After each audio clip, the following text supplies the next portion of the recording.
అదే RTV app వార్తల్ని క్షణాల్లో చదివే అవకాశం ఉంటుంది. ఒక న్యూస్ పేపర్, ఒక టెలివిజన్ ఛానల్ మీ చేతుల్లో ఎప్పుడూ ఉంటాయి. అందరికీ నమస్కారం. ఈరోజు గౌరవ ముఖ్యమంత్రి జగన్మోహన్ రెడ్డి గారి విజయవాడ రోడ్ షోలో ఆయన మీద రాళ్ళు రువ్వి ఆయనకి గాయాలపాలు చేసినటువంటి ఘటన మనందరం కూడా చూసాం.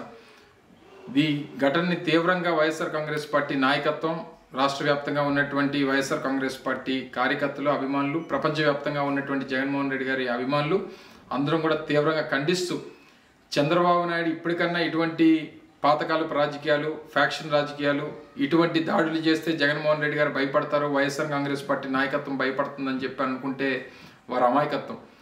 గతంలో ఇదే విజయవాడ ప్రాంతంలో వంగవీటి మోహనరంగ చావుకి, ఆయన మరణానికి, ఆయన హత్యకు కారకులైనటువంటి ఇదే తెలుగుదేశం పార్టీ ఇప్పుడు మళ్ళీ తిరిగి జగన్మోహన్ రెడ్డి గారిని మీద దాడి చేస్తే జగన్మోహన్ రెడ్డి గారు వెనకడుగేస్తారు, లేదా ఆయన రోడ్ షోలు మానుకుంటాడు, ఆయన సమావేశాలు మానుకుంటాడు అనుకుంటే అమాయకత్వం.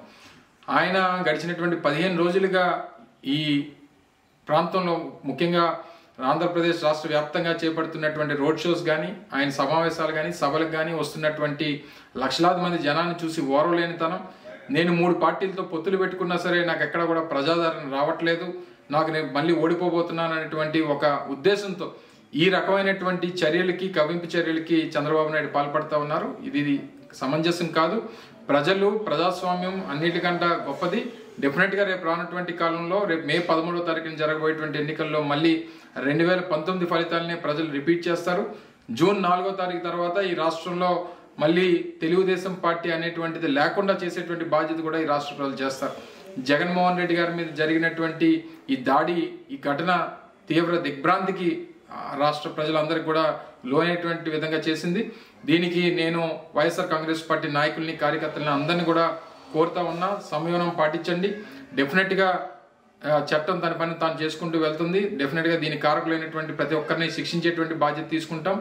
రానటువంటి కాలంలో తెలుగుదేశం పార్టీ ఇటువంటి చర్యలు మానుకుంటే మంచిది. ఎందుకంటే ఆయన కూడా రోడ్ల మీద తిరుగుతున్నాడు, చంద్రబాబు నాయుడు గారు కూడా రోడ్ల మీద తిరుగుతున్నాడు. వైఎస్ఆర్ కాంగ్రెస్ పార్టీ నాయకులు కానీ, కార్యకర్తలు కానీ, అభిమానులు కానీ ఏదన్నా మేము కూడా చేయాలనుకుంటే ఒక క్షణం కూడా ఆలోచించాం. కానీ ప్రజాస్వామ్యాన్ని అన్నిటికంటే గొప్పదని చెప్పి భావించేటువంటి వైఎస్ఆర్ కాంగ్రెస్ పార్టీ నాయకులు, కార్యకర్తలు డెఫినెట్గా సంయమనం పాటిస్తారు.